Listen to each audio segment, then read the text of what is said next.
আসসালামু আলাইকুম ভিউয়ার্স, আজকে এসেছি আমি মাছের ডিমের রেসিপি নিয়ে।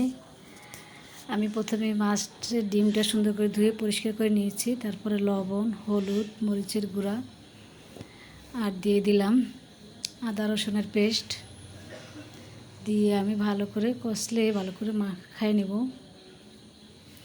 একবারে চটকায় নেব ভালো করে।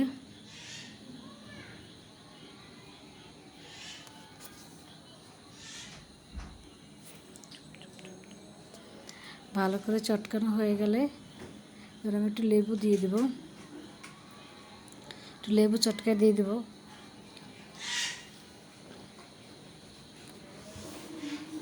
আমি একটু লেবু দিয়ে দিলাম, লেবুটা দিয়ে ভালো করে মাখায় নেব।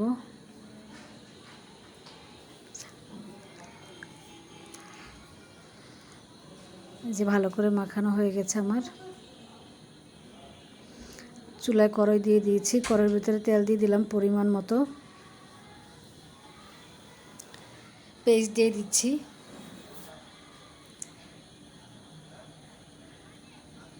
পরিমাণ মতো পেস্ট দিলাম, লবণ দিলাম, দিয়ে ভালো করে কষাই নেব। আমি একটু ভালো করে কষাই নিচ্ছি পেস্টটাকে। পেস্টটা কষানো হয়ে গেলে আদা রসুনের পেস্ট দিয়ে দিব।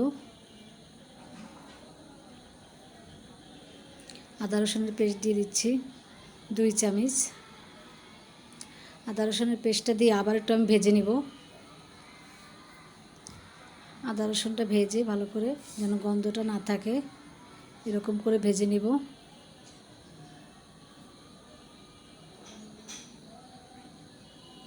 এবার আমি হলুদের গুঁড়ো, মরিচের গুঁড়ো দিয়ে দেব। প্রথমে মরিচের গুঁড়ো দিয়ে দিলাম, হলুদের গুঁড়ো দিয়ে দিলাম 1 চামচ। আমি 2 চামচ হলুদের গুঁড়ো, 2 চামচ মরিচের গুঁড়ো দিলাম। টমেটোর পেস্ট দিয়ে দিলাম, বড় সাইজের একটা টমেটো পেস্ট করে দিয়ে দিলাম। এবার ভালো করে কষাই নেব।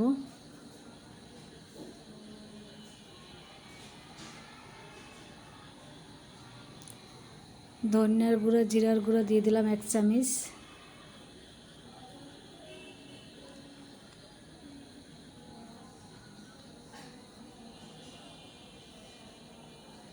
একটু পানি দিয়ে ভালো করে কষাই নেব আবার।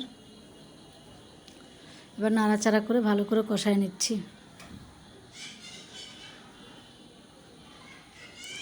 একটু ভালো করে কষাতে হবে যেন মশলার গন্ধটা না থাকে।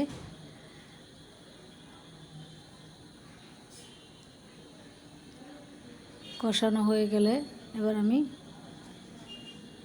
ডিমগুলোকে ঢেলে দেবো এটার ভিতরে। একটু নাড়াচাড়া করে নিচ্ছি। এই যে এখন আমি ডিমটা দিয়ে দেবো, তেলটা বের হয়ে গেছে, এখন আমি ডিম দিয়ে দেব। ডিমটা দিয়ে বেশি কষানো যায় না, কারণ শক্ত হয়ে যায়, এই জন্য আমি একটু হালকা একটু নাড়াচাড়া দিয়ে পানি দিয়ে দিলাম। বেশি করে একটু পানি দিতে হবে, কারণ ডিমটা ফুলবে অনেক। তাই আমি প্রায় 1 লিটারের বেশি হবে পানি আমি দিয়ে দিয়েছি। পুরো কড়াই ভরে পানি দিলাম। এবার জাল করে নেব, ভালো করে কষাই নেব, পুরো পানিটাকে শুকাই নেব। আমি জাল করে করে কাঁচামরিচের ফালি দিলাম কয়েক টুকরা। একবার আমি তেল বের করে ফেলবো কষাইতে কষাইতে। যে আমার শুকনো শুকনো হয়ে গেছে প্রায়, দেখেন হয়ে গেছে আমার ডিমটা। এখন আমি একটু ধনেপাতা দিয়ে নাড়াচাড়া করে নামাই নেব। ধনেপাতাটা দিয়ে নাড়াচাড়া করে নামাই নেব, ভালো করে মিশিয়ে দিচ্ছি। এই যে আমার এক হাতে ক্যামেরা, তাই আমি ভালো করে দেখাতে পারলাম না। আমি নাড়াচাড়া করে দিয়ে ভালো করে মিশিয়ে দিয়েছি ধনেপাতাটা। এখন একটা বাটিতে পরিবেশন করে দেখাচ্ছি। এই যে দেখেন কতটা সুন্দর।